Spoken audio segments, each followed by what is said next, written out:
안녕하세요. 백사원 목사입니다. 오늘은 11월 19일 화요일 아침입니다. 오늘도 변함없이 하나님의 말씀과 함께 하루를 시작하는 여러분 모두에게 하나님의 은혜와 평강이 종일 함께 하시기를 바랍니다. 오늘 신 하나님의 말씀은 이제 디모데후서 마지막 장 마지막 내용을 담고 있는데요. 디모데후서 4장 9절부터 22절까지의 말씀입니다. 오늘 본문에는 바울이 로마의 감옥에서 처형의 날을 기다리고 있으면서 자신의 인생의 수명이 얼마 남지 않았다는 것을 직감하고 자신의 제자들을 생각해보고 자기 주변의 사람들을 생각해보면서 잠시 회한을 정리하고 있는 내용을 담고 있습니다. 특별히 어제 본문이었었죠. 어제 본문에서는 바울이 정말 자신의 임박한 죽음을 예측하는 듯한 이야기를 하기도 하였습니다. 어제 본문 6절 7절 4장 6절 7절에 이렇게 표현합니다. 전제와 같이 내가 벌써 부어지고 나의 떠날 시각이 가까웠도다. 나는 선한 싸움을 싸우고 나의 달려갈 길을 마치고 믿음을 지켰으니. 우리도 언젠가 우리 인생의 마지막 때가 다가오는 것을 느낄 때, 인생의 석양을 지나고 있을 때 저나 여러분이 바울처럼 고백할 수 있게 되기를 바랍니다. 내게 맡긴 선한 싸움을 다 싸우고 나의 믿음을 지켰다. 이제 내가 떠날 날이 다가왔으니 나에게는 부끄러움이 없다. 나는 이제 나를 맞으실 그리스도를 만날 준비가 됐다. 이런 저와 여러분이 되었으면 좋겠습니다. 바울은 이러면서 자신의 주변에 있었던 동역자들을 한 사람 한 사람 생각해 보았습니다. 더러는 자기의 주변에서 이제 고난과 또 수고로운 삶을 싫어해서 한때 바울의 신실한 제자였으나 세상으로 떠나간 사람이 있다고 말합니다. 그리고 어떤 사람은 이제 복음의 필요를 위하여 지역교회를 섬기기 위하여 바울의 손으로 이곳저곳 다른 지역으로 파송받은 사람도 있다고 말합니다.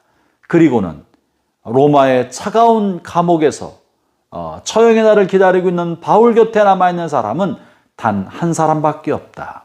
바울이 재판받는 동안에 위기와 두려움을 느끼자 대부분의 사람들이 다 떠나고 한 사람만 남아있다 하면서 아쉬움을 달래는 내용이 본문에 실려 있는데요. 본문 9절, 10절, 11절을 제가 읽어보겠습니다. 너는 어서 속히 내게로 오라. 데마는 이 세상을 사랑하여 나를 버리고 데살로니아로 갔고 그레스게는 갈라디아로 디도는 달마디아로 갔고 누가만 나와 함께 있느니라. 네가 올 때 마가를 데리고 오라. 그가 나의 일에 유익하니라. 한때 신실한 바울의 제자였지만 고난과 역경 앞에서 괴로움을 느끼고 세상으로 돌아간 사람 데마를 언급합니다. 바울의 이 책 마지막 서신을 하면서 수많은 제자들을 언급할 때 가장 먼저 떠오른 사람이 데마였다는 것은 가슴 아픈 일인 것입니다. 바울이 얼마나 신실한 마음으로 잘 양육했습니까? 디모데를 양육한 것처럼 데마를 향해서도 영적인 아들로 생각하고 산고의 고통을 하면서 말씀을 전하고 양육하고 돌봐왔을 텐데 데마는 자신이 생각했던 삶과 사도적 삶, 복음 전파자의 삶, 전도자의 삶이 다른 것을 알고 고난과 역경을 피하여 세상으로 갔다고 말을 하고 있습니다. 아울러 바울은 자신이 떠나온 자리에 또 다른 주의 종을 보내기 위하여 본문에 보면 그레스게를 갈라디아로 디도를 달마디아로 파송하여 그곳을 자신을 대신하여 돌보고 섬기게 하였습니다.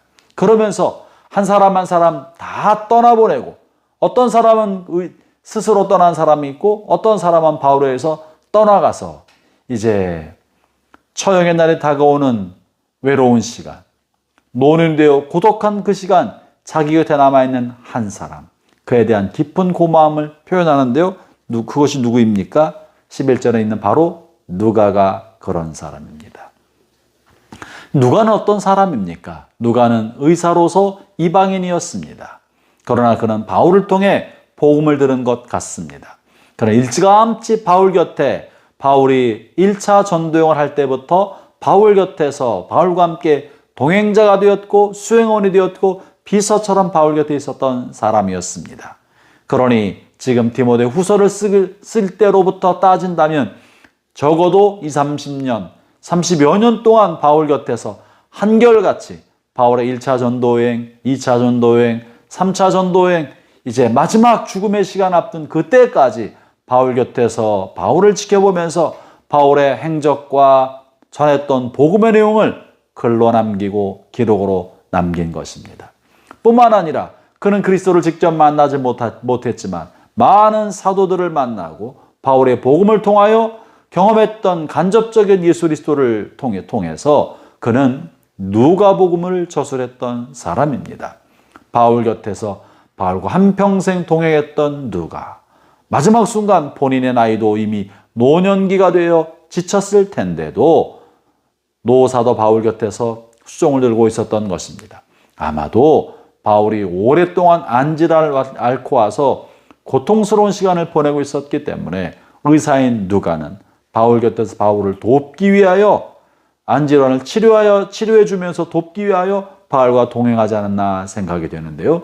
그렇게 시작한 누가의 동행은 30년가량 지속되다가 마지막 순간까지 바울 곁에 있었던 것입니다. 사랑하는 형제자매 여러분, 이 누가의 충성스러움, 이 신실함, 그저 지나가는 만남이 될 수도 있었고 자신의 이익을 위하여 만났다 헤어졌다 할 수 있었을 테지만 누가는 그 신실함을 끝까지 지키고 마지막 순간까지 충성스럽게 바울 곁에 있었습니다.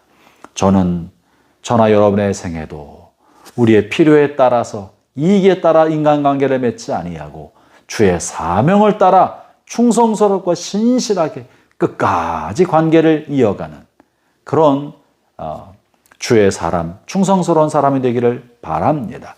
아울러 여러분의 인생의 후반전에도 황혼기와 노년기에도 마지막 때까지 신실하게 함께 이 사명의 길, 복음의 길, 하나님의 말씀을 따라 살아가는 믿음의 길에 동역자가 있기를 축원합니다.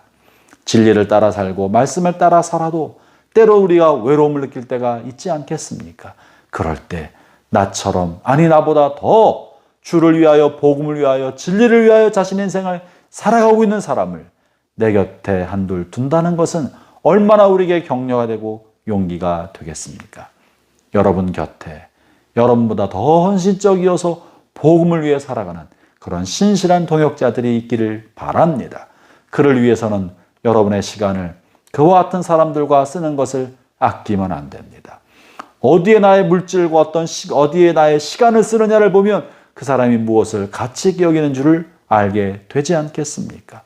복음을 위하여 신실한 믿음의 삶을 살아가는 사람들에게 시간과 물질을 서로 나누고 함께 써간다면 여러분 곁에는 그러한 사람들이 남아서 인생의 황혼기에 서로 격려가 되고 용기가 되지 않을까 생각합니다.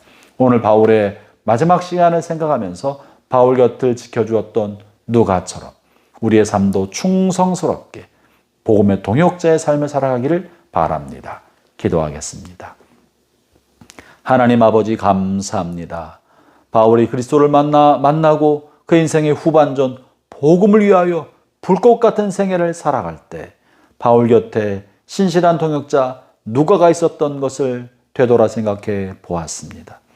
어떤 이들은 고난이 오고 뜻한 대로 일이 되지 않을 때는 그 곁을 떠나간 사람이 있었으나 누가는 마지막 순간까지 바울 곁에서 바울의 신실한 버시오 동역자가 되었습니다. 오 하나님, 우리도 누군가에게 마지막 순간까지 함께 있는 신실하고 충성스러운 벗이 되고 우리 곁에도 그런 사람이 있을 수 있도록 복음으로 또 주를 위한 헌신으로 서로 위로하고 격려하고 마음을 모으는 동역자들이 있게 하여 주옵소서. 예수님 이름으로 기도합니다. 아멘.